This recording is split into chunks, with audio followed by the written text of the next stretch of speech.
Live. And of course, you can converse with us on our social media platforms at NTV Kenya. The hashtag to use is AM Live NTV. Let's now get much deeper into the conversation, looking at the presidential race, but also narrowing it down and focusing on the battle for Nairobi, attracting about 9 candidates at least. And we'll be taking a look at that. Remember that Nairobi gubernatorial debate will be happening today from 5 p.m. at the Catholic University of Eastern Africa here in Nairobi. What plans do they have, and what are some of the issues here in Nairobi? But of course, we begin with the presidential race and where we are. And let me reintroduce my panel this morning. Of course, Professor Fred Ogolla, political strategist, also director, Institute of Strategy and Competitiveness, and Philip Chebunet, who's a political communication expert and also a lecturer. Thank you so much, gentlemen, for joining me this morning. And James Mamboleo is a constitutional lawyer. We're still waiting for him. He'll be joining us in a moment. But I'll begin with you, Philip. I just want to get an understanding, from your own assessment, general assessment on where you feel we are on the presidential race. Look, we've had accusations and counter-accusations on a number of things, and some directed to the IEBC, and we've discussed earlier on issues that are bedeviling the IEBC. But from your own assessment, where are we? I think right now, now that the ballots are here with us, I think every candidate now is preparing for the final touches. And I think their greatest strengths will now come out, and also their greatest weaknesses will come out, depending on the preparation. It doesn't matter how you started, but the way they finish and the way they galvanize their voting, their bases, and also the swing votes and all those, depending on how they galvanize and how they prepare, it's going now to show up on 9th. So I think a lot of talk will come up, preparation on the agents and the IBC and all that surrounds the vote itself. That is very important. The other thing that will come out strongly is how you are going to mobilize people to go and vote, getting out the vote. That is very important. All right. And also maintaining your basis. It's very important that the candidates have areas that they look at, such that if they have their basis, they need to maintain. And also they need to get the swing votes from some areas in Kenya. So the other thing is the image that they're going to show, even as they bring the Kenyans together. Which candidates will ensure that there is peace in the country? Which candidates will ensure that even the country runs up to the last minute and there's a good transition? The other person that is very important in this election is Uhuru Kenyatta. How will he behave in the transition, even as we head to get the next president? That will be very important. Okay. Prof, let me get your general assessment as well. Yeah, now with regards to IBC, I would say if you look at the body language and the statement coming from IBC, I don't think they're bowed by any of the pressure coming from either side. They know they have a constitutional mandate. The ball is rolling. Everybody will just have to go through that rolling. Remember, these are not things new. Demands come even after the votes have been counted, that we did not register properly. All those lists, those demands normally come. If you look at history, those things are nothing new. But IBC will conduct the election, and we expect them to do so.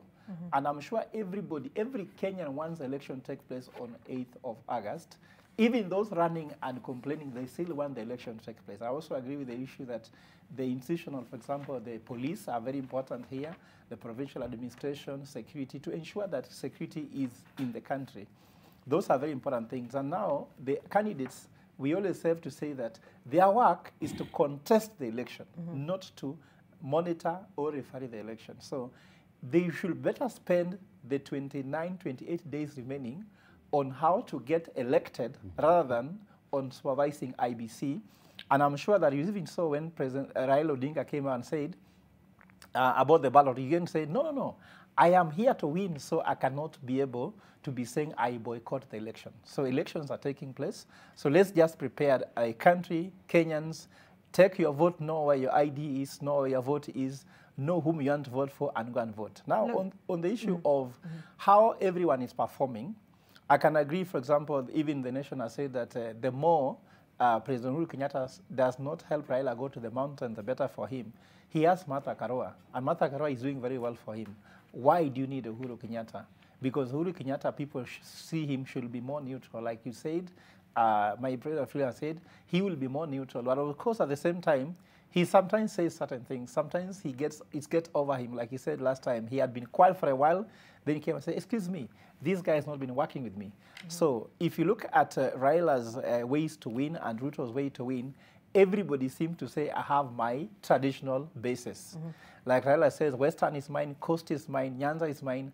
How do I get the highest turnout in those areas? But even on the same note, I mean, we've seen a vigorous campaign series from both the top contenders. But then the question that I feel should come out or comes out is, do campaigns actually matter? And, are just people programmed perhaps to vote in a certain way? Well, you see, for example... Do they sway voters? Yeah, for example, Kenyans, sorry to say, they first of all belong to their tribes. So that is the truth.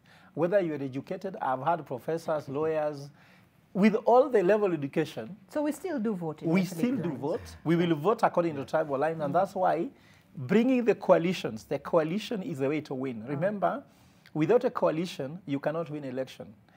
If Moi had gotten a coalition between the guys who are running with it, for example, Matiba and the rest going against him, it could have been very hard for him to win the 1997, 1992 elections.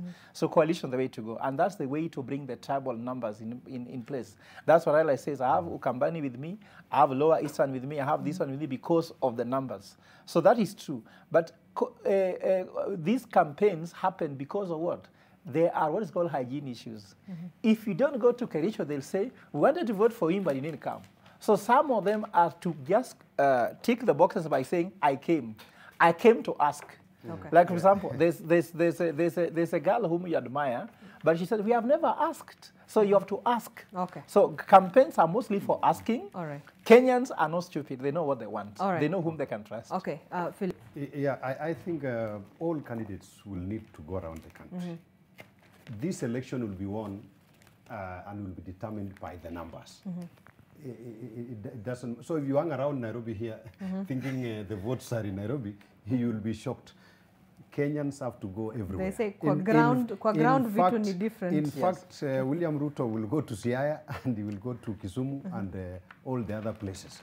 They have to go around because it is the numbers that will decide. No matter the propaganda that will come up. What numbers will you have? And I think my friend here has talked about the tribal vote. If you put together the tribal vote and also the other thing that Kenyans will be looking is the manifesto. Which candidate has the better manifesto? Which candidate will change my life? I think that which candidate will give me a job? So I think the youth of this country will not so much look at the tribe that where you come from, but will my life change? And that's why William Ruto came up with the issue of the hustler and whatever, because it cuts across.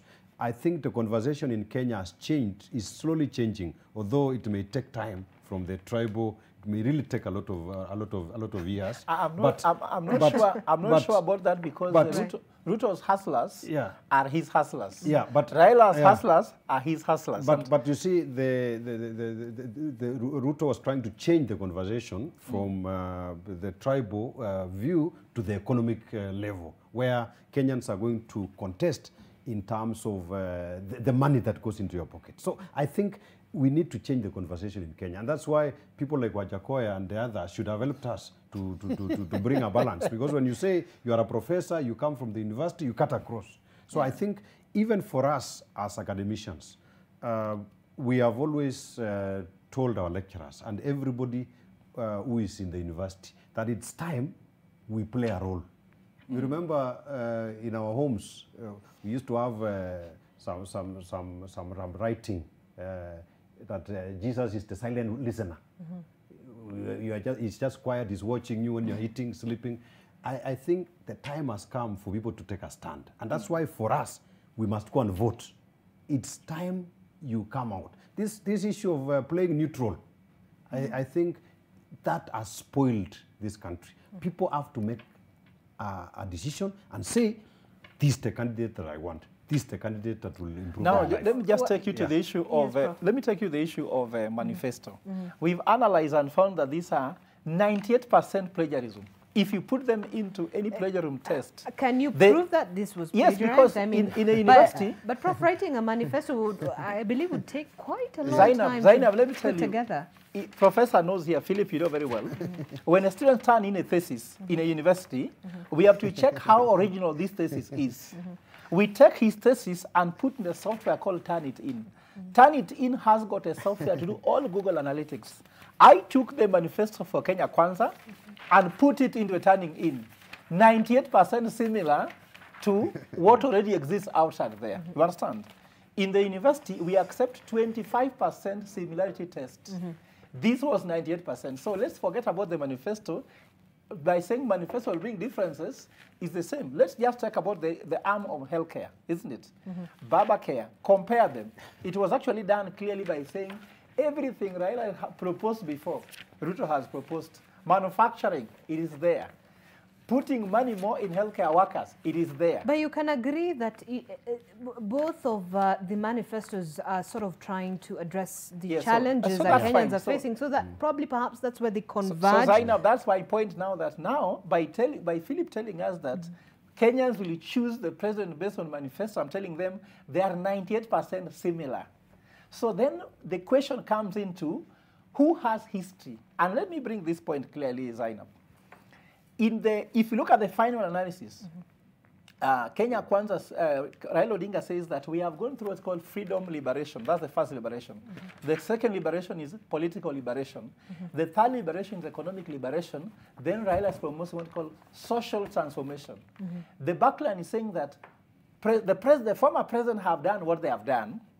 Now what remains is money in the pocket to people. We have built roads, we have done infrastructure.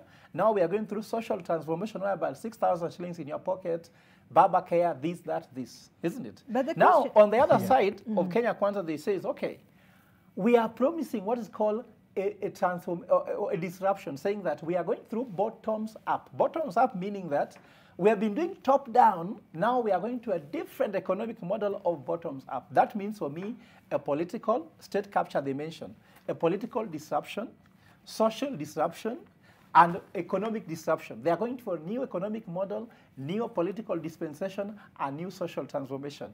But my point is this. When Raila says, I will build on the best given what Kenya is, isn't it? This guy says, forget about Kenya, let's open a new page. The question goes to, whom can you trust? Can you forget about Kenya? Okay, can you forget about the infrastructure has been put?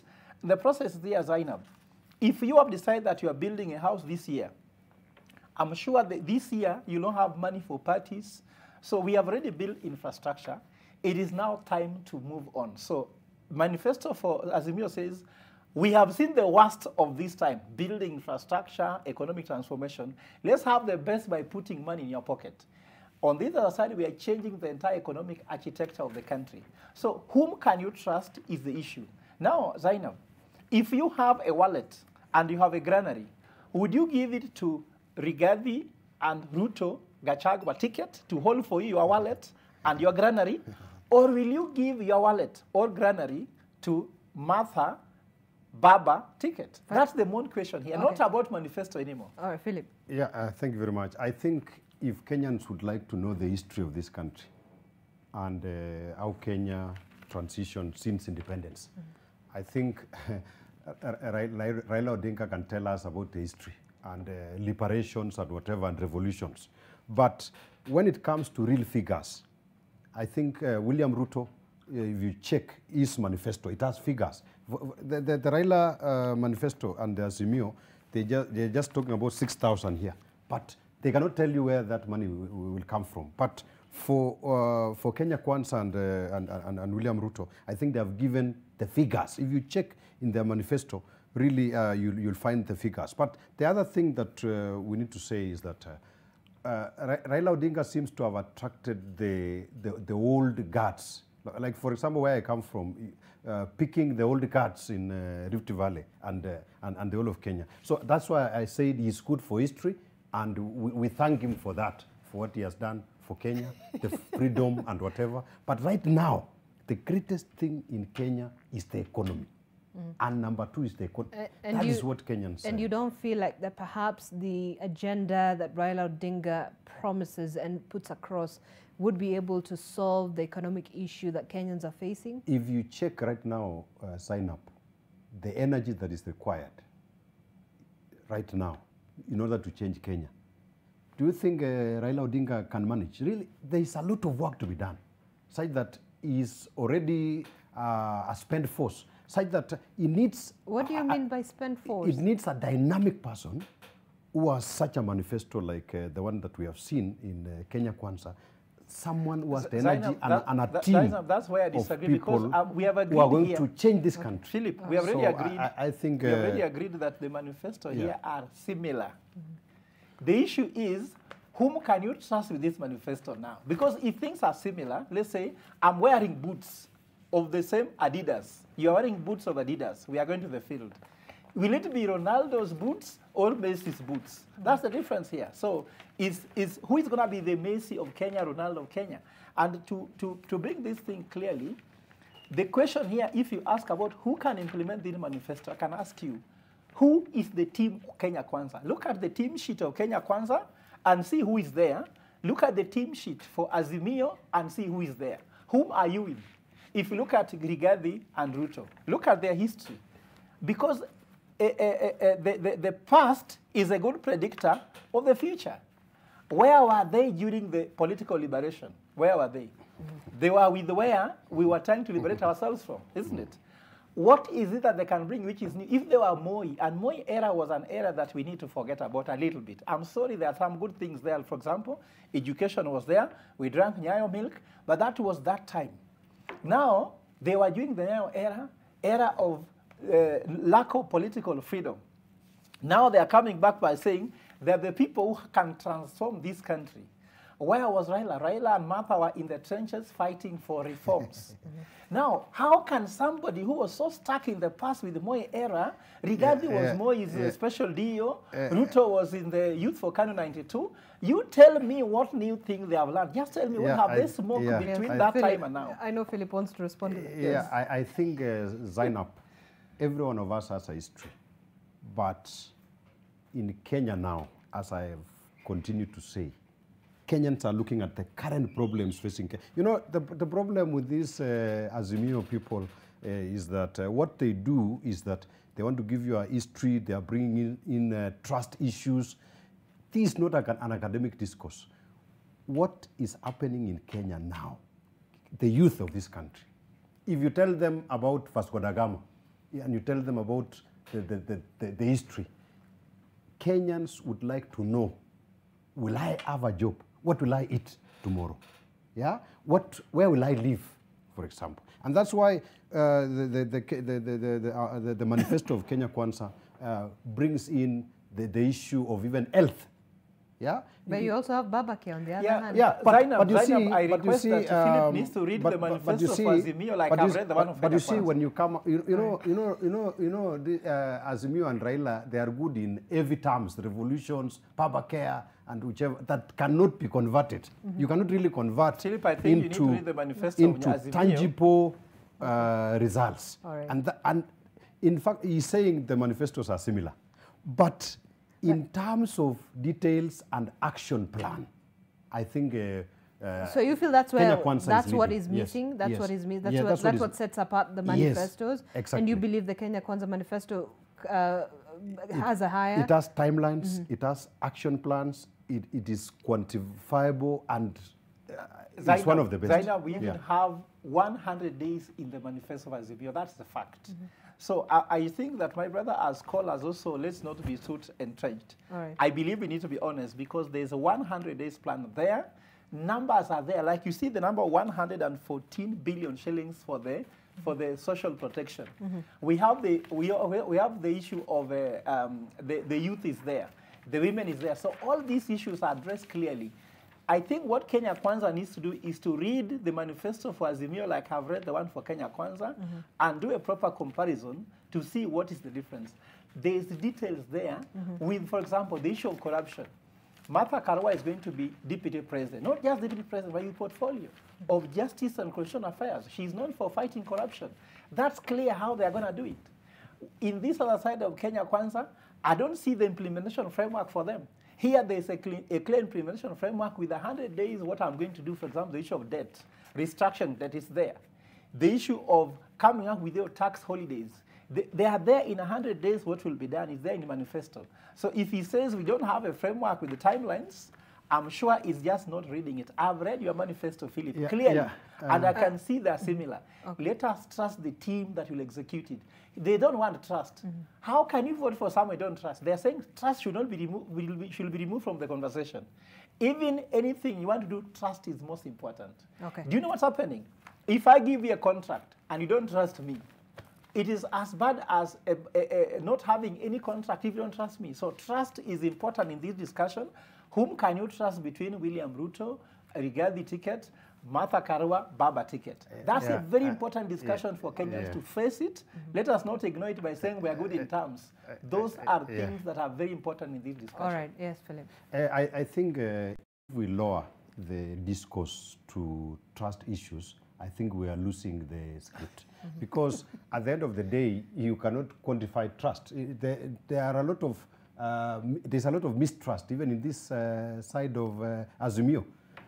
The person who swore himself in Uhuru Park, it is known to every Kenyan, and is Raila Odinga. So I think the people who will obey the rule of law, if you talk about corruption and whichever, it is this other side. Because mostly you cannot say you are angels. Yeah, the Azimio are not angels. So let us not lower, let us not make these discussions cheap by bringing in the issue of trust, the issue of corruption, and we know exactly that if there's anybody corrupt in this country, there is the rule of law. All the corrupt people are now jailed.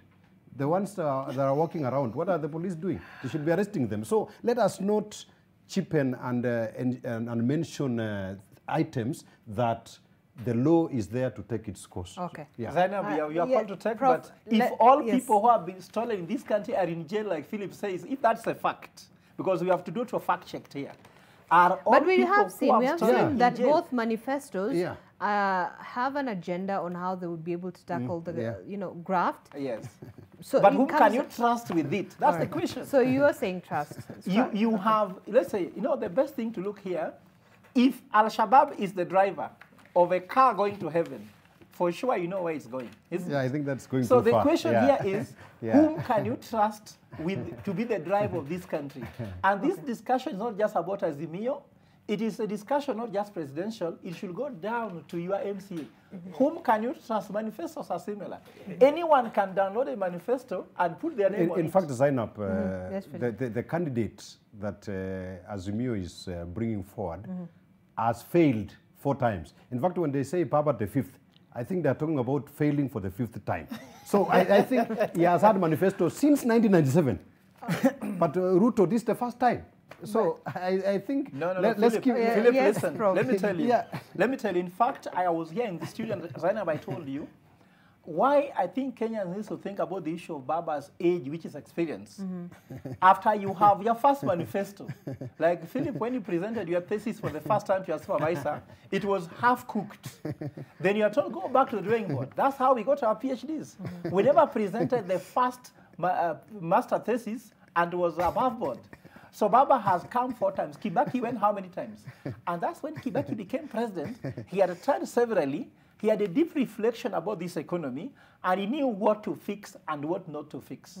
And I'm sure that's why Ruto coming for the first time, let him come for the first time and wait. Uhuru had also had to do it more than once.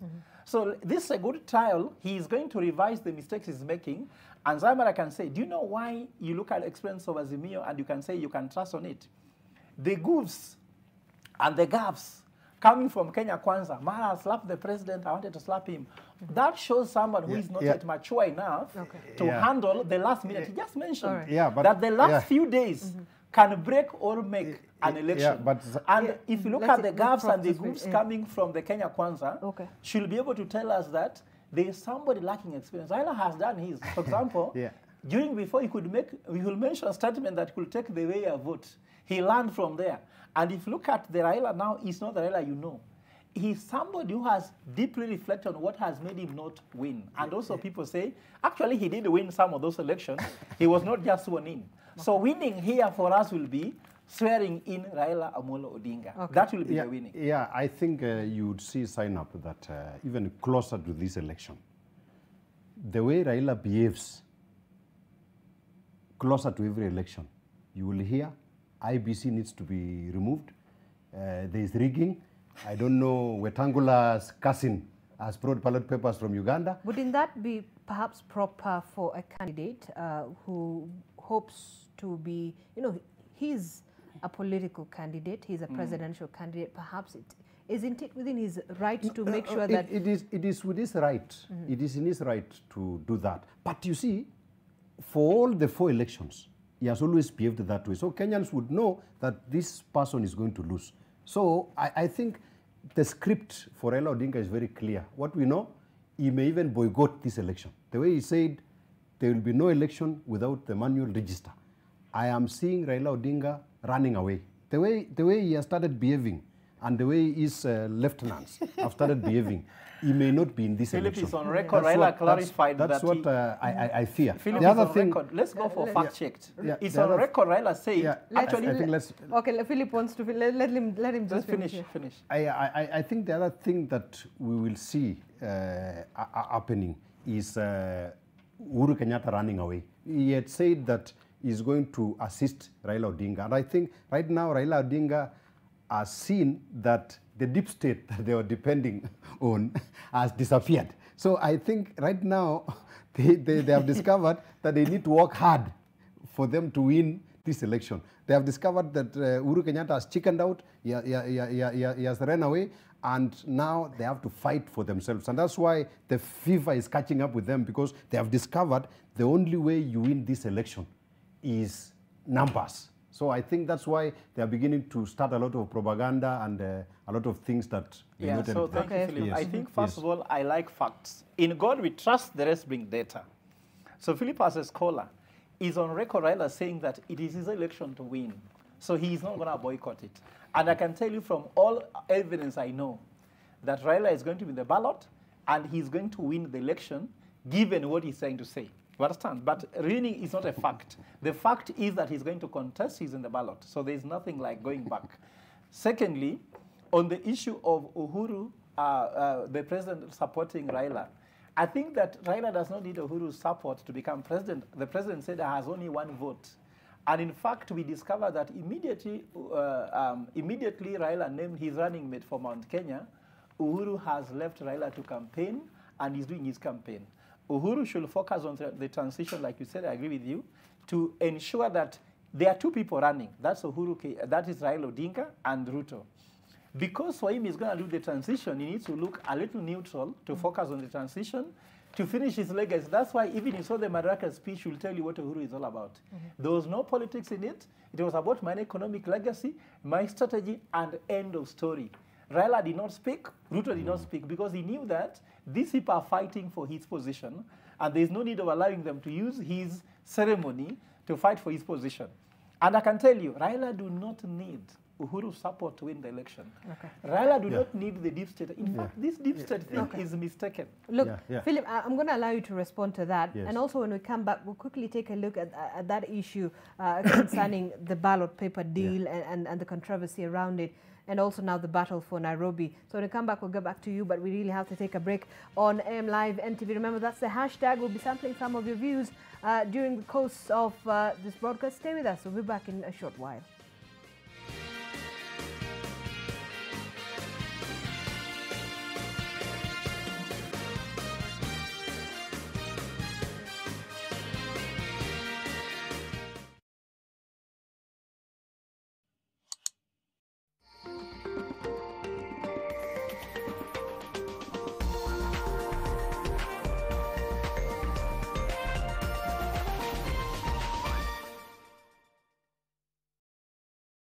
Communications Authority of Kenya, CA, regulates the broadcasting industry, promoting development of local content and ensuring responsible use of broadcasting platforms for national good. The Communications Authority of Kenya, opening your world.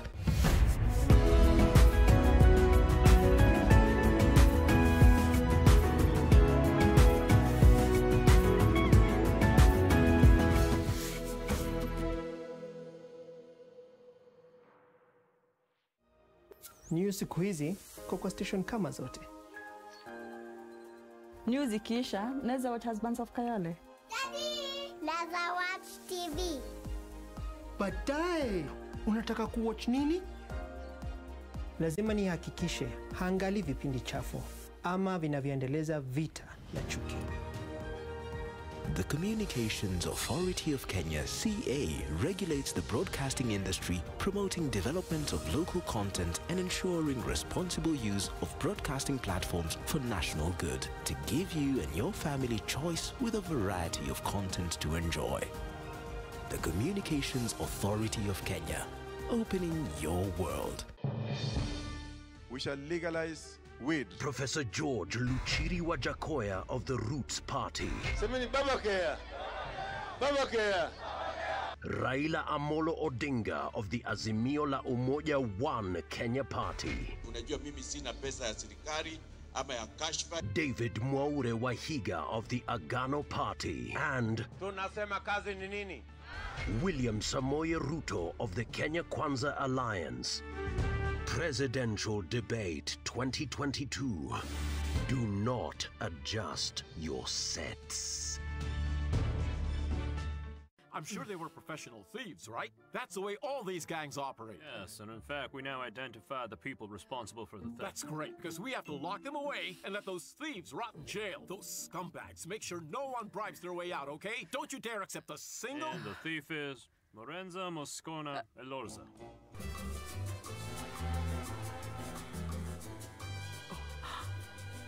Like they catch you as a loafer. Oh. Oh, I'm sorry. Forgive me. I'm really sorry. It had to be you.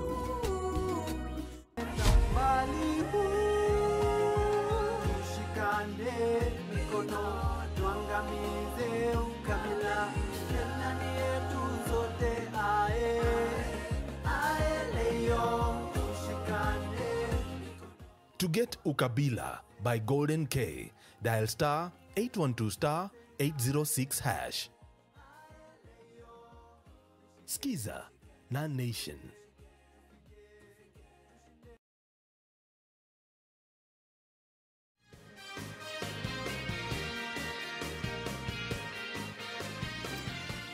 Thanks for staying with us. This is AM Live NTV. We're certainly trying to understand exactly where we are on the presidential race, and of course later on we'll continue to narrow down on the Nairobi gubernatorial race. Remember, the capital, quite an important race it is, attracting about 9 candidates so far, and that debate that will be aired live across all the media stations from 5 p.m. all the way till 10 p.m. But let's just, gentlemen, wind up on this conversation on the presidential race. And of course, one of the other issues and the storm that has come out is on that deal with the ballot paper printing company that was awarded to, I think it's a Greek company in Form Lycos.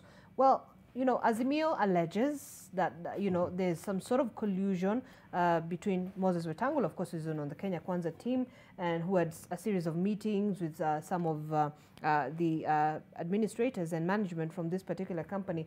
So there could be something is amiss there.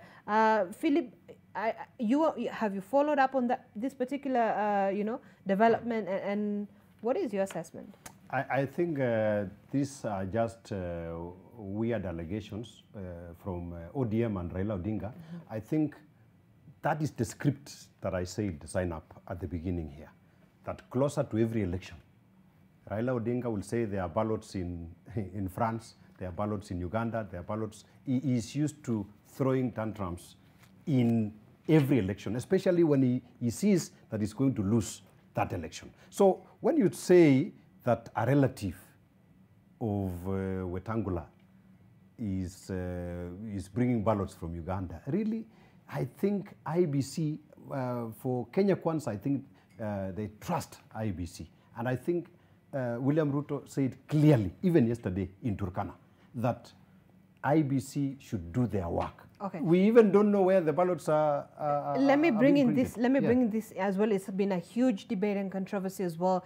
The manual register versus the digital register, and of course, there's Azimio campus. It's stand on one side. Then you have the Kenya Kwanza stand also saying no, we're fully okay with the digital register. But then you also have the issue of remember the 2017 presidential petition. These are some of the issues that brought us as a country to the annulment of a presidential, result. Don't you think then it is within the mandate of IBC to instill the confidence in every single party involved? In the same 2016, you remember Raila Odinga said that we don't have electronic, then there'll be no election. There's a clip that you played here. Raila Odinga said clearly that we need the electronic. So I think IBC know the judgment of the Supreme Court. Okay. And I think their lawyers are briefed, and Chebukati himself is a lawyer, and he knows what will come up in the Supreme Court in case there will be a case. So I think what Azimio need to do is approach the commission and say that these are our demands. But the best thing to do right now... But they've already put out their demands. The best thing to do now as a candidate is not to waste time with IBC. In fact, they should be campaigning. They should be telling us, this is our campaign schedule. We are going to this part of the country. Instead of... But on the bottom line, it is IBC that manages the entire electoral... But once you have presented your pleas and your demands, I think you should... IBC is an independent institution, and they know what they are doing. Okay. So I think people should just keep off. My point is this, I told you again, we have to do fact checks. And I don't want to side with Azimio or Kenya Kwanza. This is an electoral process because after the election, if things don't happen in the right manner, Zainab, you and I, even if we will be talking on either side, we shall be in trouble. When the country cannot function because of election is contested, we won't come to work, you won't go to work. I don't earn from Azimio, I earn from my work in Strathmore. So facts are here. Let's go to, even you as media need to investigate, is the allegation that Moses Wetangula's brother involved in the printing a fact or it is fiction? Let us not just say it in the media here to please our listeners, isn't it? So let's do a fact check. Is it a fact or it is false? The second thing we need to look at here and say that if Raila said that he wants electoral process, do we want to have what's called a manual register? Is he using facts in the previous election? Yes, because the technology, 4G technology can fail in some areas because they're not there. So he says the manual register is a supplement in case the digital one fails. In your life, for example, Zainab, don't you like to have backup in life? Why do we carry spare tires?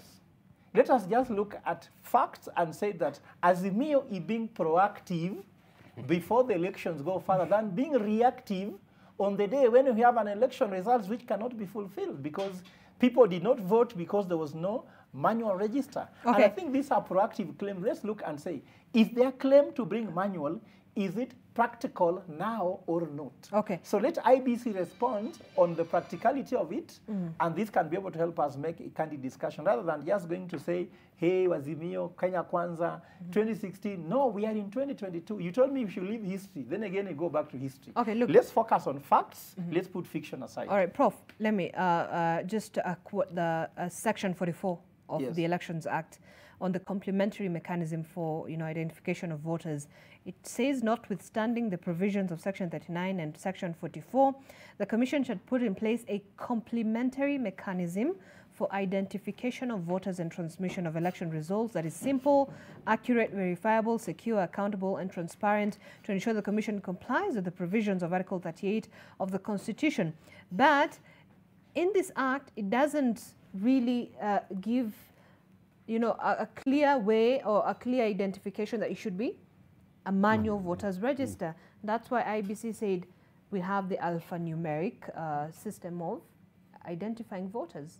So I'm saying Azimio is being proactive by telling IBC how to comply with the act. Okay. And I think that's where the facts are.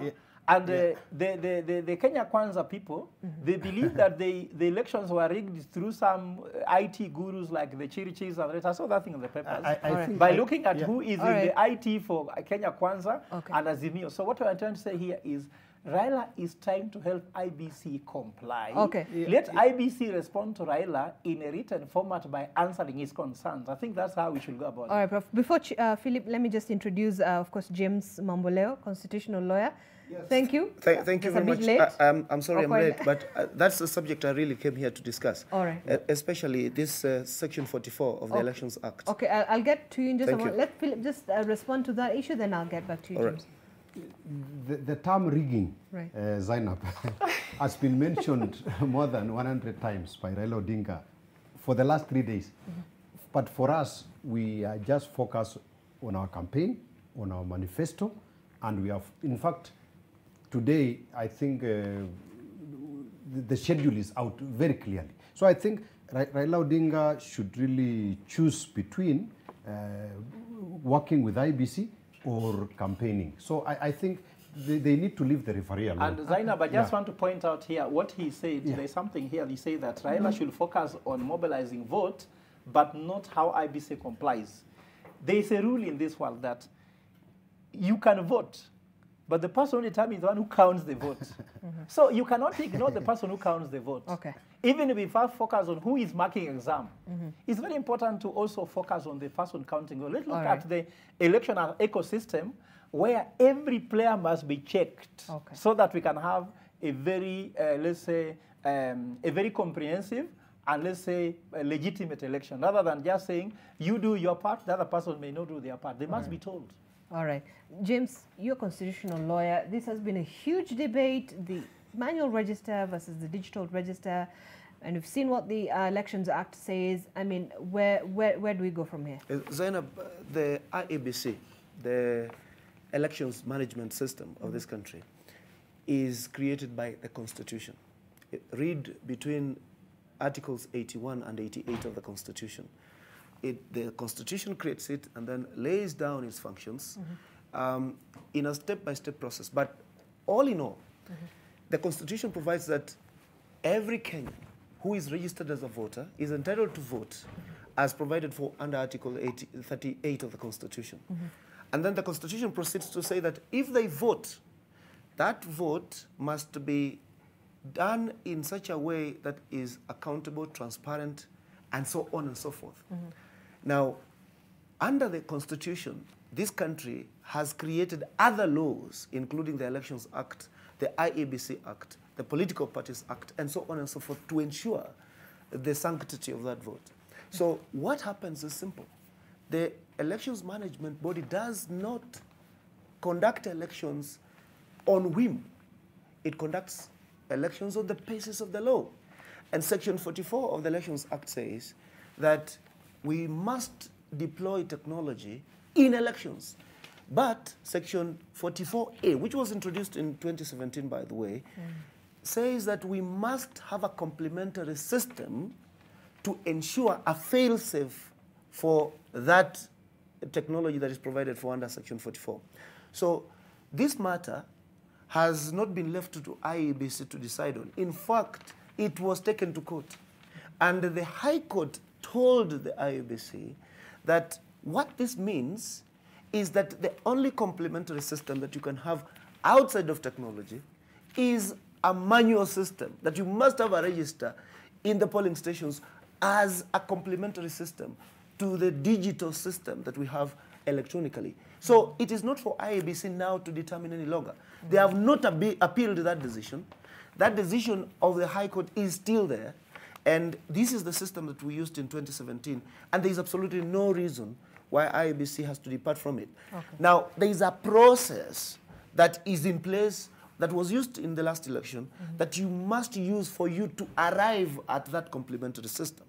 It's not a whimsical situation. It is not the presiding officer to determine immediately that now for this class of voters that we must use a complementary system that is manual. There is a step-by-step process where you present yourself before a polling station. Probably the KIEMS kit does not identify you using your biometrics. And then after that, they go into a system in which they use your ID. If it still doesn't recognize you. Which is the alphanumeric system they were If it proposing? doesn't recognize you, then the presiding officer, together with the other officers there and the agents, fill a form and say, this person, James Mamboleo, was not identified. And so because of this, let's look for him in the register. If they find me in the register, which has been printed out of the digital register, okay? It's not a different register from the digital register. If they find me there, then I am allowed to vote and they cross out. If not, then I cannot vote. So this is not a matter that IEBC is going to decide on its own independently. It is a matter that is going to be subjected to a certain process. And now, because it's the law, since it has been determined by the courts, the IEBC does not have a choice about it. So Raila Odinga is not saying that we use a system that he creates himself. This is the law. Okay. And you know, the problem with this country, Zainab, is that we do not want to use the law. All right, Philip. Yeah, I think James Mamboleo is talking about the law and the complementarity. But what I have just said, and what I said at the beginning, is let's leave these things to IEBC. Okay. They know the law. In fact, Chebukati should come out clearly. Nobody has ever been jailed for whatever happened in the past. He needs to come out clearly and say that this is what should be done. All the commissioners and the whole commission, as candidates, our career, all right. You know, the career of Raila Odinga is to talk about IEBC, to talk about rigging, to talk about. Let us not have a career out of the faulting IEBC. We should put our house in order ourselves. And as candidates, bring all the candidates. Why should it be one person who always shouts at IEBC, so-and-so's cousin is bringing ballot papers? But earlier on, we had actually seen as well the deputy president also make, his demands to IEBC as well, right? But you see, Zainab, what needs to be done? Okay. Are IEBC on the right track? Yes, the ballots have arrived. The presiding officers and the clerks and whatever, all of them have been recruited. Everything is in order. So whatever you need, just write your memorandum, put your demands before IEBC, and IEBC is going to deal with it. Okay, okay, we have then a Prof. Yeah. Okay. Yeah. Zainab, one last thing. There's absolutely no reason why IEBC should not assuage the fears of every Kenyan that is going to conduct a good election. This is actually provided for under Article 10 of the Constitution. There has to be participation of all the members of the public and everyone interested in elections to ensure that an election is conducted properly. Let me tell you something, which you will get very surprising. Last time, in 2017, the IEBC, just like now, promised that it was going to conduct a very good election. And we believed them. And then the election went to the Supreme Court. What did the Supreme Court say? That it was not conducted in accordance with the law. With the law or with the Constitution. So are we going to wait for IEBC to make the same mistake, or should we put it under pressure, as we should as Kenyans, to ensure that it conducts an election?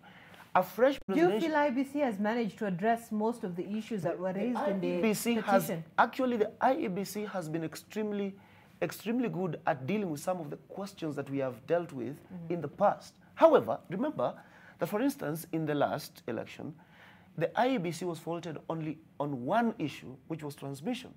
So one issue in the presidential election can bring the whole house down. And so we do not want a situation in which we go to a fresh presidential election about something which, if we had put pressure on IEBC, the correct thing would have been done. So we don't want a situation in which, for instance, something happens to that technology, and we have had a couple of times people saying that there are people already who have tried to sabotage the system, and if the technological design that we have at IEBC for conducting the election fails massively to about 35–45%, which can happen, then you will have a situation in which elections are not going to be conducted. Right. And what happens when that happens? What happens when that happens? Then we get into a constitutional situation from which we probably might not pick up. Let's have Prof. Then Yeah, we, so we go to the next my topic. comment is to my, thank you very much, James. I think you bring the legal head here because my friend here could not get this. I was trying to tell him that, look here, compliance to me is 100%. You can't say I comply 90%. You must comply 100%. And the reason why Raila Odinga is trying to point these things before they happen is to avert the situation upon which he has won the election and he can't be sworn in, rather than that he wants to run away from the election. I think that's the way we have to get this. Yes, because Philip. remember, you can win an election, and winning here means what? That you have gathered the majority vote, but you cannot be sworn in because of a legal issue. And I think that's why the stakes are too high for him, that he does not want anomaly in the election that will cause this. Secondly, who pays for the cost of mismanaged election is you Kenyans here. Okay. Because you see, when IBC mishandled the last election, Supreme Court overturned it. It was redone at the taxpayers' money. So even as people are celebrating, saying Raila is complaining, he's trying to avoid those situations whereby billions of money will be spent, and then we'll do another repeat poll. Economy will suffer because of those mismanagement of election. Okay, Prof. And Raila is going to run away from mismanagement of electoral process. All right, just very quickly, Philip, as you respond to that. Yeah, Zainab, it's very ironical that my friends here are talking of rigging and the system. The people who have always said we have the system, in fact, all the CSS in charge of systems in this country are with Raila Odinga. The whole system, deep state. And in fact, it is shocking that they are talking about rigging because they said they already have everything. They are inside the system. In fact, one of the Raila's brothers said that the only thing we lacked in all the previous elections is the system, and now they have it. So Kenyans would really wonder, why are they now complaining? What is this system? Of course, IBC and... Is it the Kiam's kit? Yeah, it is. Is it the IBC They say they have IBC, they have the president, they have everything. No. So we have to do fact check. It is ironical. In fact, I'm shocked. I think we have to end this. I'm shocked. Let's do fact check. Yes. But I'm really shocked. Zainab, you cannot allow on national television anyone to say that, because the IEBC is an impartial body, an independent body. In fact, if what he's saying were to be true, then we shouldn't go to these elections.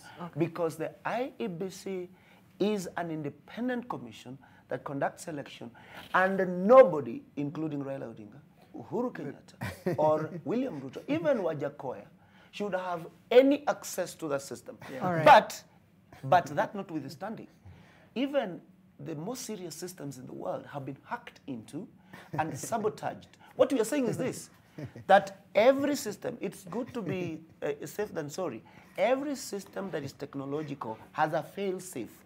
What is the fail-safe for the digital system that IBC has put in place? What he's saying, or what he's trying to do, is the CIA rule book on diverting the conversation. This is basically what we call the fallacy of false induction. You take away this discussion to a completely different place. Which Look, let's end on this, Prof. So before, what I want to clarify to my brother Philip Yes, 10 seconds. The CS of ICT is in charge of ICT as a government. All right. And we have independent institutions here. And to say that the CS and CSS have the system for IBC is misinforming the public. But you said we are working with Raila Odinga. No. Working with him can be because they are in government, but not working with him through IBC. IBC is independent and should be seen as so. In fact, the name of independent is the first letter in IBC's name, and that should be respected. And then if you look at what we are trying to say here is, we cannot come here to use the stories of Raila Odinga's brother talking about that. Here, we are scholars, and we have to fact check to what is happening. We are here as a media, as the fourth estate, that will inform our citizens on things which are transparent. And I'm sure, I agree with the lawyer, that this has always been an issue. We are trying to stop it from happening again. Okay, Prof.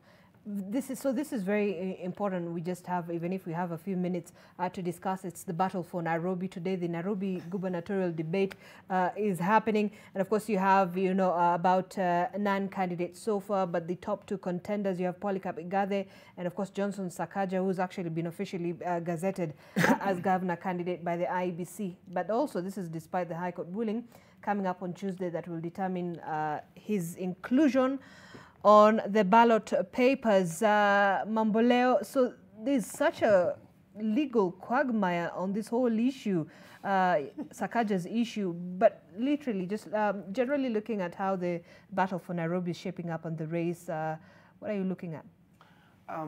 I think, in my view, that it is extremely important for Kenyans to understand that the framers of this constitution were not wrong in requiring that every gubernatorial candidate must at least have a degree. Now, what is exactly happening at the IEBC? Unfortunately, for some reason in this particular one, I agree with what the IEBC did. Do you know why? Because the Supreme Court has actually ruled on this issue. The courts are not the place to determine whether someone has a degree or not. The place where that must be determined is at the nomination process, which is conducted by the IEBC. And what the IEBC did is simple, that at the point when Sakaja presented his nomination papers, he presented a degree, which probably has questions, but the only institution that would identify that degree as good or bad was the Commission for University Education, or the Commission for Higher Education. Who later so what happened is this. Degree? Then later, that commission actually withdrew that accreditation, which in my view is extremely wrong, because you do not first acknowledge a degree and then you later withdraw it. But that doesn't mean that Sakaja's degree could be authentic. There are a lot of questions about it. Right. Now, this is what is going to happen. What the High Court is looking at is the question whether the entire nomination process was done appropriately and whether every participant in that process did the correct thing. So that if they find, for instance, that the CUE gave accreditation to a degree that does not exist, then they will rescind that decision and tell them, make that decision properly, okay? They're not going to sit as the court and determine whether Sakaja has a degree or not, because that is not the process. That is not a process that the court has to do. So the dangers that Sakaja is facing are this: that if the petitioners actually convince the court that the CUE produced documentation which was not based on good information or knowledge, then there is a likelihood that they are going to overturn that decision. And if they overturn that decision, then in actual fact, Sakaja doesn't have accreditation for his degree, and therefore he's not going to be a candidate in this gubernatorial election. Even after being gazetted by IEBC? Even after being gazetted by IEBC. Yes, so my take is this, which is very important here, is that first and foremost, we and Philip belong to universities, and we should be given the integrity. And on the fact that IBC, the fact that Commission for University Education was able to give accreditation to actually approve Sakaja's degree, there's what we call give a statement based on information you have as of now. When new information emerges, you are subject to change your mind. You can only be an idiot if new information has emerged and you keep the same position.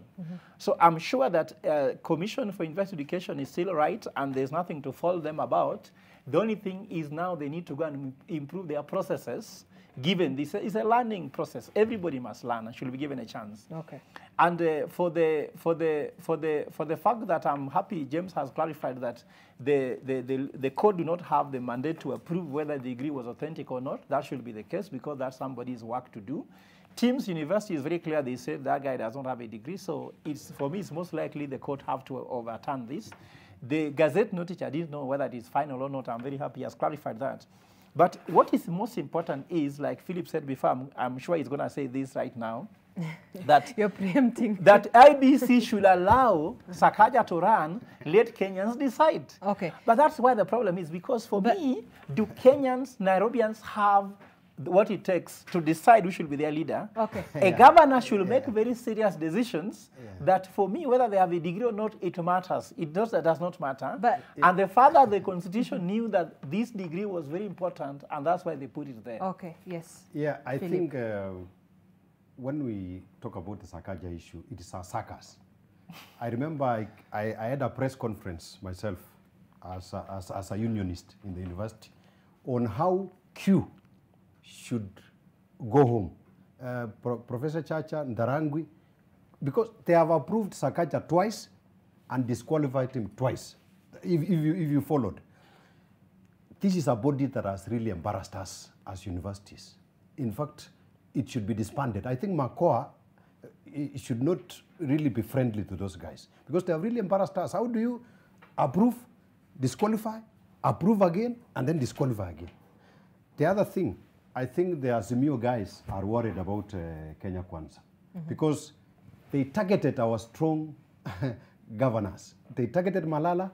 They could not succeed. He is now gazetted. They targeted Sakaja. But why do you think... And I think right now the opinion polls show Sakaja is leading. I was actually coming back to that. Yes. You know, according to the opinion polls that I've seen, the most recent actually by Infotrack shows that Sakaja is the most preferred candidate by 39%. But interestingly enough, Azimio enjoys a majority of support in Nairobi.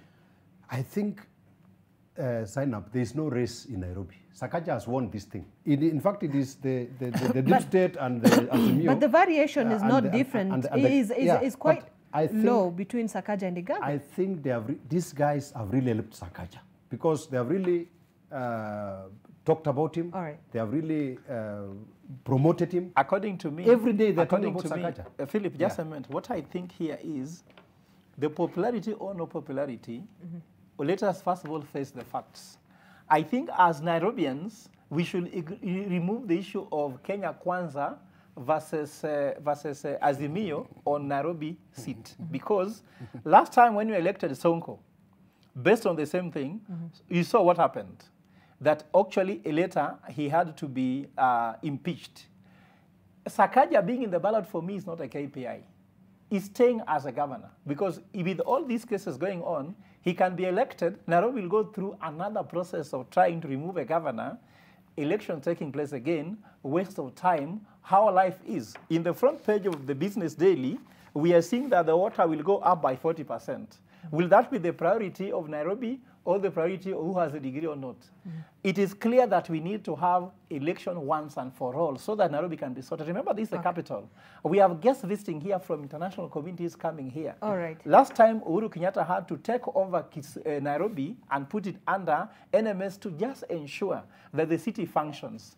Do you want to go back there? This, for me, is a bigger question than on whether Azimio will win Nairobi or not. The governor will be the governor of Nairobi. But there have been concerns that perhaps Polycarp Igathe is a project. Yeah, and that's what the Kenya Kwanza team are actually alleging.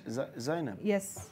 You know, the problem with this country is that we rarely want to follow laws that we have created. I agree with this gentleman that the Commission for University Education has misconducted itself and is an embarrassment to this nation. They should do their homework first before they present their term papers. Look, there is a celebrated case called Provincial Picture Houses versus Wednesbury Corporation, which says that any corporate or any institution should never take into consideration information that it shouldn't, or it should take information that it should and should not make unreasonable decisions. And let me tell you something. The 2022 election is going to be the turning point on these questions of degrees. And the jurisprudence that is coming out in this court, or these courts right now, is going to help this country a lot in the future. So what is going on in the courts right now is simple.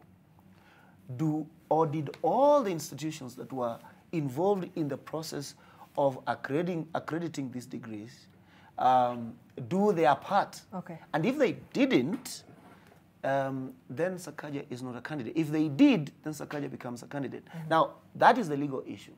But what is a political issue? I agree with you that there seems to be a contradiction between the feelings of Nairobians as per the polls with respect to Azimio as a coalition, and then as juxtaposed with the gubernatorial candidates.